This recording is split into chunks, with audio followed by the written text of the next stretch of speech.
सतनाम श्री वाहिगुरु। श्री गुरु ग्रंथ साहिब जी में गुरबाणी का जो प्रवाह है उसको अधिकतर प्राणी पढ़ना और सुनना पसंद करते हैं, पर अधिकतर ये देखा गया है कि उसके अर्थ समझ में ना आने के कारण जिस मनोभाव से गुरबाणी का आनंद प्राप्त होना चाहिए उतना मिल नहीं पाता। आज हम इस बारे में सरदार जयदेव सिंह से विचार करेंगे जिससे आप सब भी इसका लाभ प्राप्त कर सकें।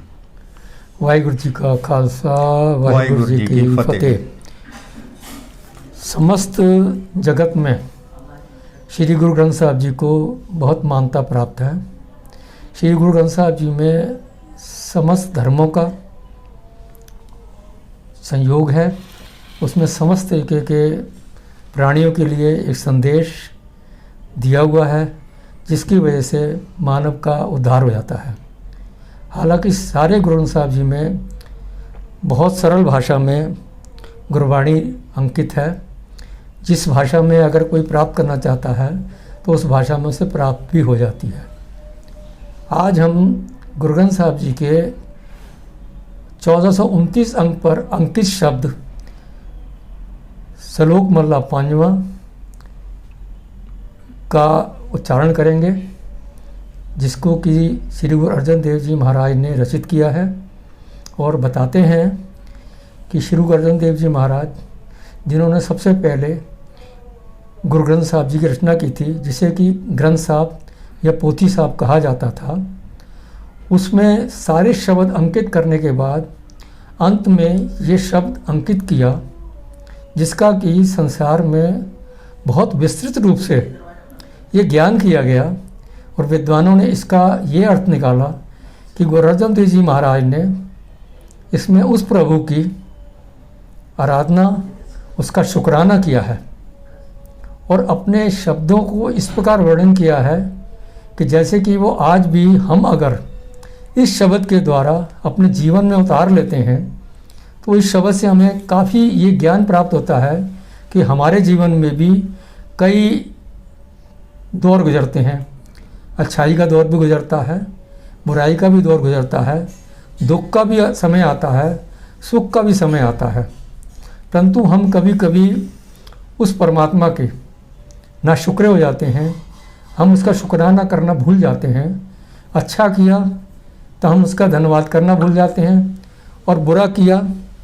कोई हो गया हमारे साथ में, तो हम उसके निंदा करनी शुरू कर देते हैं। ये तो सबको मानना ही पड़ेगा कि संसार में एक शक्ति ऐसी है कि जो इसको चला रही है, जो सारे मानव को चला रही है, सारे पेड़ पौधों जीव जंतुओं को चला रही है, पशुओं को चला रही है, पक्षियों को चला रही है। और उसका जैसा भी मन होता है, जिस समय उसको आदेश प्राप्त होता है, उसका अंतिम भी समय आ जाता है, उसका प्रारंभ भी होता है। तो आज मैं इस शब्द के साथ में आपको लिए, सबके लिए, और हमारे आदरणीय श्री बाबूलाल जी आनंद, जिन्होंने गुरबाणी के बारे में बहुत रुचि है और वे हमेशा ये चाहते हैं कि ऐसे अर्थ होना चाहिए कि जिसको जो है सबको समझ आ सके, तो इस शब्द के बारे में आज थोड़ा सा विचार करने का प्रयास करूँगा। शब्द ऐसे शुरू होता है, श्लोक मल्ला 5वां, तेरा कीता जातो नाही मैनू जोग कितोई। श्री गुरु अर्जन देव जी महाराज इस वाक्य में कहते हैं कि हे परमात्मा, हे अकाल पुरख, हे वाहिगुरु, कि जो आप कर रहे हो, जो आपने किया है, मुझे इसका कोई ज्ञान नहीं था और मुझे इसका कोई भी मनोभाव नहीं था, क्योंकि जो विद्वान लोग कहते हैं कि ये गुरु ग्रंथ साहब जी का, ग्रंथ साहब जी के अंतिम शब्द है, तो इसमें उन्होंने उस परमात्मा का शुक्राना किया है। परंतु मैं यही कहूँगा कि नहीं, ऐसा नहीं है। उन्होंने सारे संसार को ये संदेश दिया है कि किसी ने भी कोई कार्य किया है,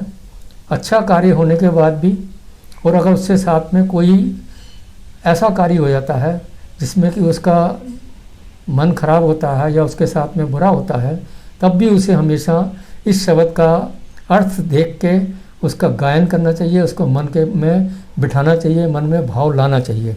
क्योंकि इसका अर्थ यह है कि तेरा कीता जातो नहीं, हे परमात्मा,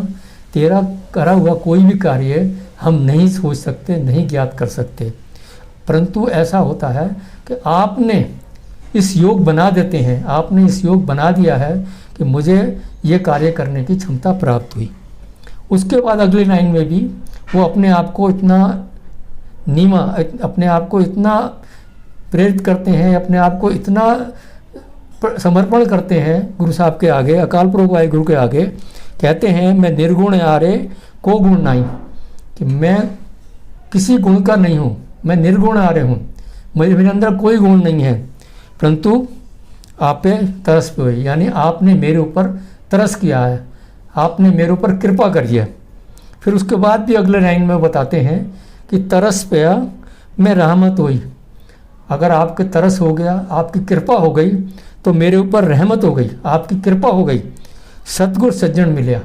सतगुर सज्जन का अर्थ यहाँ पर यह है कि जो भी मुझे भी प्राप्त हुआ, जो मुझे गुरबाणी में उन्होंने तो इसी संदेश को दिया था, परंतु आप हमेशा यही वाली बात सोचे चले, उन्होंने ये सारी मानवता के लिए लिखा है कि सतगुर सज्जन मिला, यानी कि मुझे सब सज्जन पुरुष ही मिले हैं कि जिनकी सारी प्रेरणा से, जिनके साथ में मेरे साथ कार्य करने के साथ में वो जो है मुझे सफलता प्राप्त हुई है। उसके बाद आप लिखते हैं नानक नाम मिले तो जीवा, यानी नानक नाम इसलिए कहा जाता है। इस पद में ये जो रचना की है, ये गुरु अर्जन देव जी ने, महाराज ने रचना की है। और गुरु